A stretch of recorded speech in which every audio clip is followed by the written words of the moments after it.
La música electrónica se comenzó a dar en Europa desde los años 60, pero más específicamente en el año 1963, cuando los artistas europeos Ron Greiner y Elia Derbyshire compusieron una de las primeras melodías electrónicas que se habían escrito hasta ese momento, que fue la canción principal de la serie televisiva Doctor Who. Pero realmente la electrónica se comenzó a ver de una manera fuerte con la banda alemana Kraftwerk, que en un principio, en el año 1970, fue totalmente del género rock, pero después sufrió una transición desde este año hasta el año 1981, en donde comenzaron a usar lentamente sonidos electrónicos y a robotizar sus voces un poco, hasta que finalmente, a principios de los años 80, eran totalmente electrónicos, utilizando solo melodías de este tipo y robotizando completamente sus voces. El género que desarrolló Kraftwerk durante toda su carrera se denomina específicamente electro y también tiene características bailables. Otras bandas europeas como por ejemplo Tangerine Dreams, Can y New, que aunque no son totalmente electrónicas, tienen sonidos muy particulares de este tipo de música. La música de Kraftwerk tuvo una gran influencia en la música que se estaba comenzando a desarrollar en Estados Unidos, que era la música house, que juntaba ciertas partes de la música electrónica europea y también le añadía la música disco de los años 70, pero la robotizaba un poco y le añadía unos toques de pop. A finales de los años 70 y a principios de los años 80, los sintetizadores analógicos, que eran los que eran utilizados en ese momento para crear la música electrónica, dejaron de ser producidos y comenzaron a salir los sintetizadores digitales, que eran mucho mejores porque aparte de dar la oportunidad de producir más tonos y ritmos diferentes, los hacían con mejor calidad y también se podían reproducir varios a la vez. Aunque estos eran muy caros, ya que van industrias inglesas como por ejemplo New England Digitals sacaba estos sintetizadores con un precio máximo de $100.000 y mínimo de 80.000, lo cual era muy caro para la época. Pero después, a principios de los años 80, esto fue comprendido y se dejaron de producir de una manera tan buena y con tan alta calidad y comenzaron a ser más económicos, lo que permitió que la música electrónica diera un gran avance en Europa. La popularidad de la música electrónica llegó a finales de los años 80, en donde DJs y productores europeos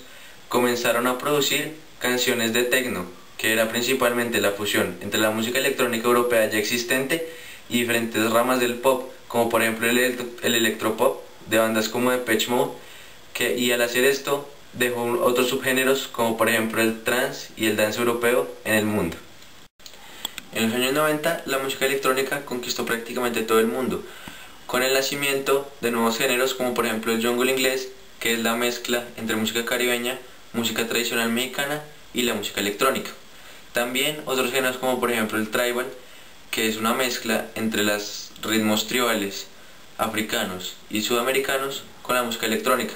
Y a su vez también se fortalecieron y se hicieron más populares algunos géneros como por ejemplo el techno y el house en el mundo. Desde inicios del siglo XXI,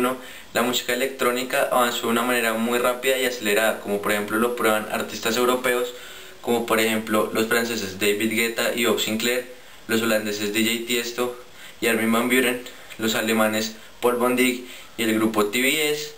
el finlandés Darude, el sueco Avicii, el italiano Benny Benassi y por último el inglés Carl Cox, que son unos de muchos artistas y DJs europeos que no solo hacen sus propias mezclas, sino que también ayudan a otros artistas, como por ejemplo el género pop, produciéndoles sus canciones y poniéndoles ritmos electrónicos y voces robotizadas. Tras la Segunda Guerra Mundial, los músicos comenzaron a experimentar con electrónica, lo cual fue apoyado por lo institucional, lo que conllevó a que los compositores trabajaran con el mejor equipo de audio y grabación. Esto provocó la fusión de la música asiática con el nuevo género que se estaba formando en ese momento, que sería la electrónica. Tras la creación de la compañía Sony, dos compositores, Toru Takemitsu y Minao Shibata, plantearon la posibilidad de utilizar la tecnología para producir música. Ese año, Sony desarrolló el magnetófono magnético G-Type.